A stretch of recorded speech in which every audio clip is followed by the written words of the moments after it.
How to change Instagram notification sound. So for that, first you have to open settings in your phone, and then after that here you have to scroll down till you see sounds and vibration, and then after that just simply tap on it, and here you can see this notification option. Just simply tap on it, and then after that here select any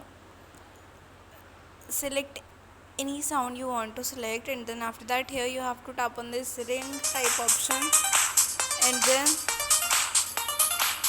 ring type option, and then just tap on OK.